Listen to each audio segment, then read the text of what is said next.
Bienvenido al módulo 2 de la comunicación efectiva en servicios farmacéuticos. Soy Viviana Barca Cuña, química farmacéutica del CEFAM Edgardo Enrique Froden, de la comuna de Pedro y Reserva. Hoy lo que vamos a ver es la importancia de la comunicación en la atención primaria de salud, ya que con esto buscamos mejorar la adherencia y los resultados clínicos de nuestros pacientes. eh, Además de favorecer el uso seguro de medicamentos y de fortalecer el vínculo terapéutico, no solamente entre nosotros y la comunidad, sino que también entre el paciente y su terapia farmacológica, ¿ya? Teniendo una cercanía y la continuidad del cuidado, hacen que la comunicación sea el eje central de la atención primaria de salud y por lo tanto un abordaje súper importante en lo que es el rol clínico del químico farmacéutico en la atención primaria de salud. Para esto vamos a desarrollar habilidades de comunicación con pacientes, como por ejemplo nuestros pacientes crónicos, adultos mayores que tienen polifarmacia, aplicar las técnicas de entrevista motivacional, ¿no es cierto? Y fortalecer la educación farmacológica y la adherencia para acompañar al paciente en su proceso terapéutico, asegurando la comprensión y la confianza de este y por lo tanto ejerciendo un rol muy clínico de nuestra parte.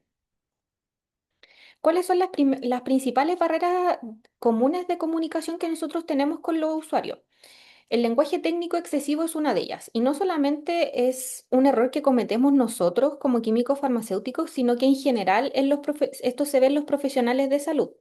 Un paciente no nos va a entender cierta terminología, por lo tanto siempre nosotros tenemos que hablarle en un idioma más común, un idioma que ellos puedan entender. La falta de tiempo o empatía. Nosotros como farmacéuticos que desempeñamos un rol clínico, que como hablamos en el módulo anterior, teníamos por lo menos 11 horas destinadas a la gestión clínica, nuestras consultas son aproximadamente de 45 minutos, una hora, sobre todo para aquellos pacientes que tienen una polifarmacia de por lo menos 15 medicamentos y por lo tanto necesitamos tiempo, necesitamos este tiempo de generar una conexión con nuestro paciente y de saber por qué a lo mejor no está adheriendo a esta terapia, por qué no se está tomando los medicamentos, cuáles son los motivos, las razones. Siempre preguntar acerca de eso. También otra de las barreras comunes son los pacientes con limitaciones sensoriales o cognitivas, como por ejemplo nuestros pacientes adultos mayores que poseen de hipoacusia y la desconfianza hacia el sistema de salud, ¿ya? Como por ejemplo, muchas veces los pacientes no creen que los medicamentos que llegan a la salud pública hagan el mismo efecto que los que compran en la farmacia, que son malos, que diversas razones, ¿no es cierto? Los principios de comunicación efectiva. Dentro de esto nosotros tenemos que tener una escucha activa, una empatía, un lenguaje claro y comprensible y buscar generalmente la retroalimentación. Es decir, nosotros tenemos que escuchar sin interrumpir, validar emociones, usar las frases simples, como decía adelante, no ocupar un lenguaje técnico excesivo, pedirle al paciente que repita las indicaciones, preguntarle una y otra vez si al paciente le quedó claro, ¿no es cierto? Porque la comunicación no solamente se trata de hablar, sino que también de saber escuchar lo que nos dice el otro. Dentro de la entrevista motivacional, nosotros tenemos que crear un modelo centrado en el paciente. Tenemos que, como conversábamos en el módulo anterior, tenemos que generar que este paciente se haga cargo de su salud, ¿no es cierto? Y es decir, tenemos que involucrar y enfocar y planificar a este paciente para que logre adherir a su terapia, para que logre hacerse consciente de su estado de salud y por lo tanto, eh, y siempre promoviendo el cambio desde la autonomía del paciente. Para esto nosotros tenemos lo que es la estrategia OARS, que se define como la O como preguntas abiertas, la A como afirmaciones, R como reflejos y la S como resúmenes. Entonces, por ejemplo, tenemos en las preguntas abiertas. Dentro de una consulta nosotros le podemos preguntar al paciente qué es lo que se le hace más difícil en su tratamiento. En las afirmaciones tenemos que hacer un refuerzo positivo. Tenemos que decirle al paciente que ha hecho un gran esfuerzo para mantener el control, por ejemplo, de su diabetes o de su hipertensión, ¿ya? El reflejo, ver qué es lo que más le preocupa al paciente, porque siempre el paciente nos va a decir que dentro de toda su terapia, o generalmente, hay algo que le preocupa más. como por ejemplo que la metformina no le está haciendo el efecto deseado, que sus presiones siguen altas, entonces nosotros reflejar también esa preocupación y por lo tanto ver cómo lo podemos ayudar. Y el resumen de ver cómo manejar esta situación del paciente, ¿no es cierto? Y siempre usando y fomentando la comprensión mutua y el diálogo.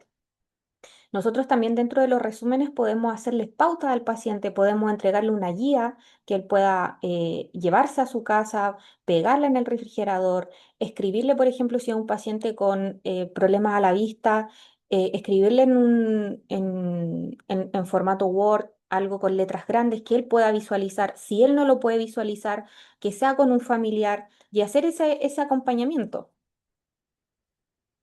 Técnicas para mejorar la comprensión. Nosotros tenemos lo que es conocido como el método Teach Back, que es pedir que el paciente repita las indicaciones. Es decir, si yo le digo al paciente, usted se tiene que tomar el losartán uno cada 12 horas, al final de la consulta pedirle al paciente y preguntarle, ¿cómo se tiene que tomar el losartán? ¿Ya? Y ver qué es lo que responde. Si el paciente nos responde, nos tenemos que tomar uno cada 24 horas, entonces volvamos a repetirle las indicaciones, volvamos a generar un nuevo esquema, busquemos otro camino para que este paciente sí se pueda ir con la indicación clara.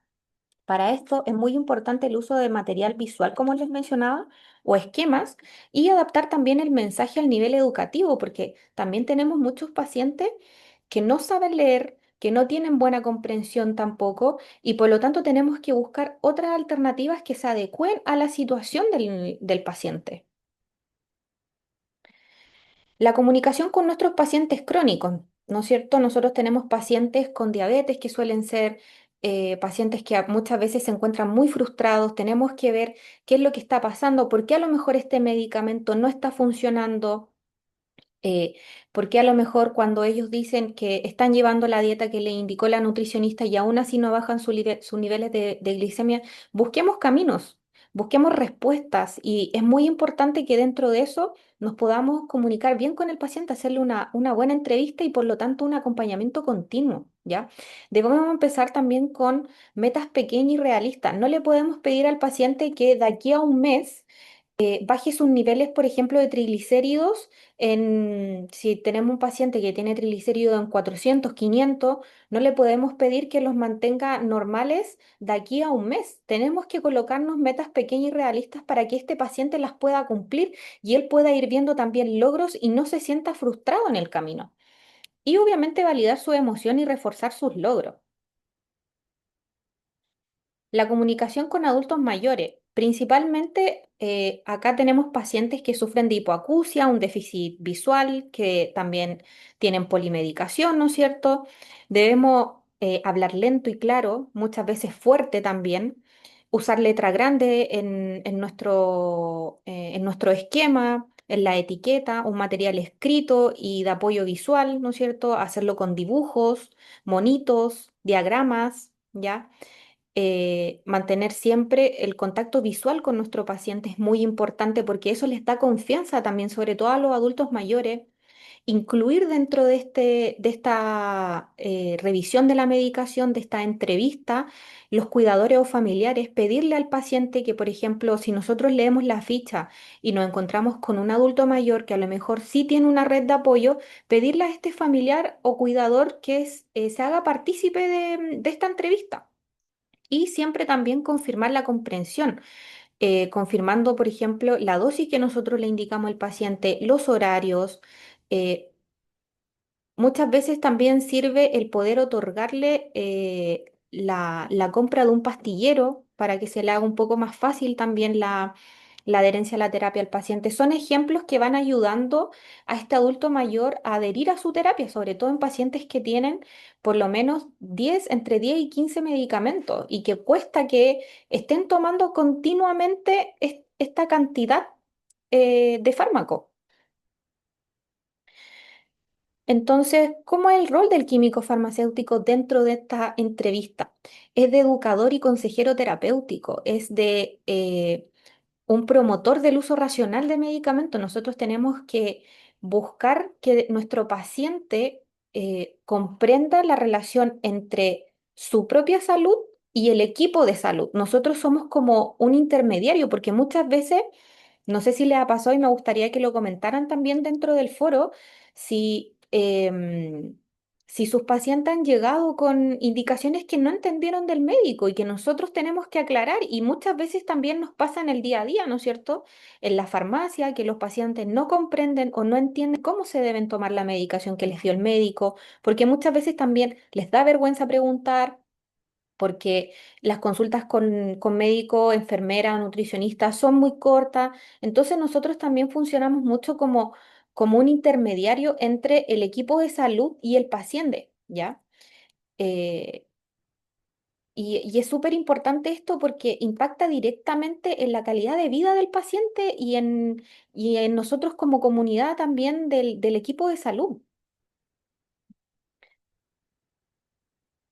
Eh, Nosotros tenemos que también identificar las barreras, por ejemplo, barreras como el olvido, las barreras como que un paciente diga, es que yo no siento nada, no sé en qué horario tomar mis medicamentos, la ausencia, por ejemplo, de ayuda a memorias o de pastilleros, ¿no es cierto? Y aplicar esta entrevista motivacional para empoderar al paciente, a pacientes hipertensos y diabéticos con baja adherencia, que es muy común, pacientes adultos mayores con dificultad auditiva o con dificultad visual, pacientes con más de 10 medicamentos, como hemos conversado. Dentro de las buenas prácticas de comunicación y las recomendaciones, como ya hemos visto anteriormente, es muy importante establecer un vínculo terapéutico, porque además con esto y de establecernos metas pequeñas y alcanzables, es que podemos hacerle un seguimiento farmacoterapéutico a nuestro paciente, que también están dentro de nuestras actividades como químicos farmacéuticos en este rol clínico que tenemos que desempeñar. También es súper importante que toda intervención que nosotros hagamos con nuestros pacientes las debemos dejar registradas en la ficha del paciente. Si nosotros le dijimos al paciente, tiene que tomarse el losartán uno cada 12 horas, debemos colocarlo en la ficha. Si el paciente nos menciona que él no se toma el losartán porque cada vez que se lo toma siente mareo, náusea, dolor de cabeza, lo debemos informar en la ficha, debemos conversar con nuestro médico. Todo esto, todas las intervenciones que nosotros podamos realizar con nuestros pacientes y con la comunidad, como por ejemplo los talleres educativos, se deben dejar registradas en la ficha clínica, ¿ya? Y con esto, obviamente, fomentar el trabajo también con el equipo de salud, porque con esto no solamente vamos a estar mejorando adherencia, sino que también vamos a estar previniendo eventos adversos, vamos a estar previniendo reacciones adversas a medicamentos, ¿no es cierto? Bueno, eso por el módulo de hoy. Cualquier consulta o duda que tengan la pueden realizar a través del foro y también van a ver algunas actividades que deben contestar junto también con el foro, como les mencionaba. La actividad es de alternativas y después tienen que realizar la prueba del módulo correspondiente. Eso. Muchas gracias, que estén bien.